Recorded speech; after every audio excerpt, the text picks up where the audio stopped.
People take jungle tours to see wildlife. These four took one to disappear. Inside Black Hollow Jungle, the shadows don't follow you. They lead you. The tour wasn't officially real. No website, no rangers, no physical office.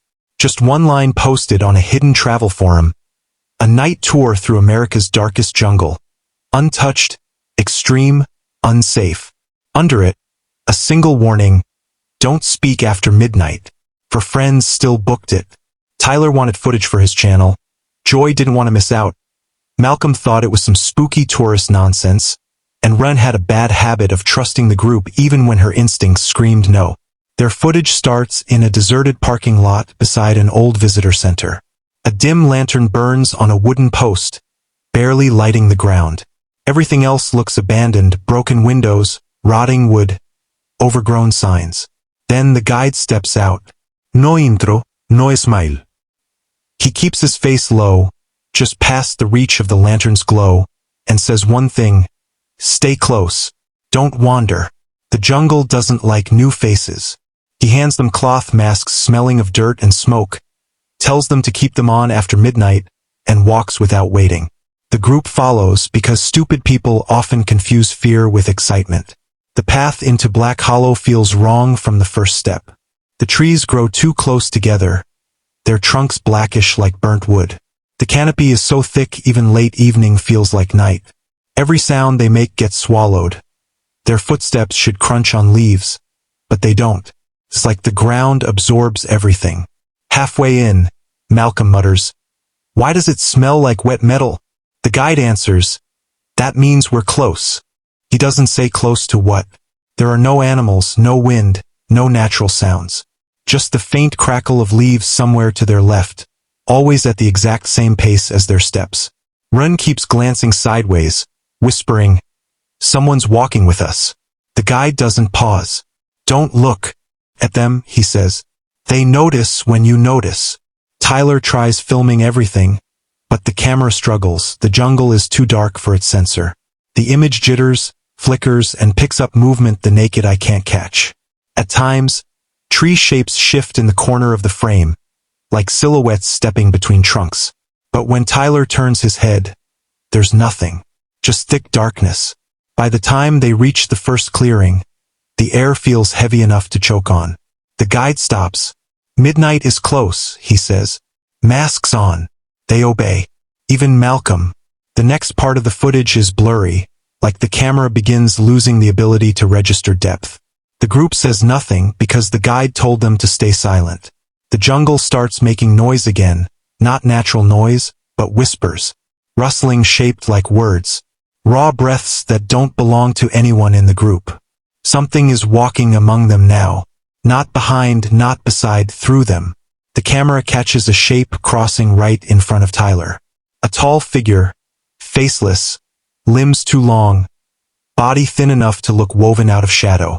It doesn't walk like a human. It glides, spine bending in unnatural angles. And it stops every time one of them speaks or gasps.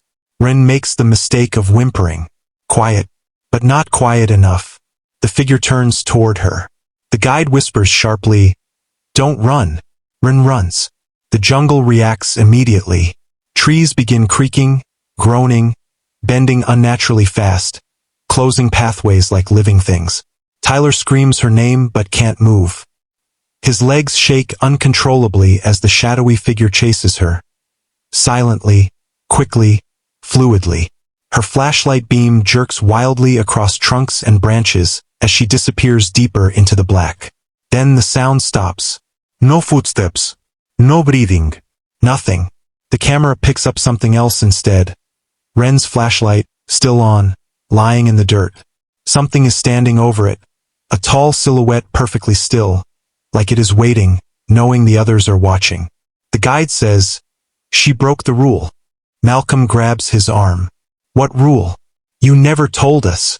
The guide replies, "The jungle takes the first one who panics. It always has." Before they can react, the guide signals them to move. If we stay, the jungle takes more. They walk silently, masks on, trying to pretend Ren is still alive somewhere behind them. Tyler's camera trembles the whole time. More shadows move in the distance. Thin bodies, faceless heads, silent, drifting closer each minute. They don't walk like hunters. They walk like they're curious, examining new creatures in their territory. The guide stops again, whispers, "They're too close now. Don't turn around." But Tyler does. He can't help himself. The camera catches them. 3 tall figures, standing inches behind Joy and Malcolm. No eyes, no mouth, no features. Just smooth skin stretched over a skull-like shape. Their heads tilt slowly as if learning. One leans toward Joy's mask and breathes in like it's smelling her fear. The footage cuts to black. Tyler didn't remember falling. 1 second he was staring into blackness. The next he was on his knees, hands sinking into cold mud. His ears rang, like someone had screamed inside his skull. The camera was half buried, but still recording, tilted sideways. In the frame, Joy's legs shook violently as she tried to back away from something the camera couldn't fully capture. The guide grabbed Tyler's shoulder and hissed, "Get up. If you stay down, they'll crawl into your shadow." Tyler forced his legs to move. Malcolm wasn't shaking, he was frozen completely. Stiff, silent. His eyes were fixed on something behind the group, but he wouldn't say anything, wouldn't blink, wouldn't breathe normally. Joy tugged at his arm, whispering, "Move, please move." But he didn't respond. His body looked alive, his mind didn't. The guide leaned in close to Malcolm's ear and whispered something the others couldn't hear. Malcolm blinked once, violently, like waking up from a nightmare, and gasped for air. "We need to reach the river," the guide said. "They don't cross flowing water." That was the first hopeful sentence he'd said all night. It didn't help, because while he spoke, something tall moved behind a tree just 10 feet away. A faceless thing, head slightly tilted, body swaying like it was listening. Joy whispered, "I want to leave."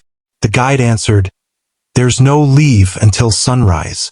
They moved through the jungle quickly, not running, just fast enough to feel chased. Tyler kept filming even though his hands shook. Every time he pointed the camera into the forest, something shifted, branches twitching when there was no wind, shadows leaning forward like they were stepping closer. The jungle wasn't silent anymore. It breathed, low, deep, rhythmic, almost matching their footsteps. They reached a fallen tree blocking the path. The guide climbed first. Joy followed, then Tyler. Malcolm froze again, staring at the tree's underside where darkness pooled unnaturally thick, like liquid shadow dripping upward instead of down. Tyler whispered, "Malcolm, don't look." But he already was. Something moved under the fallen trunk. Not crawling, writhing, like a mass of limbs folding and unfolding. Long fingers, dozens of them, slipping in and out of the shadows. Malcolm stumbled back, tripped over a root, and hit the ground hard. The shadows beneath the tree surged forward. Tyler grabbed Malcolm's jacket and dragged him over the log just as one of those fingers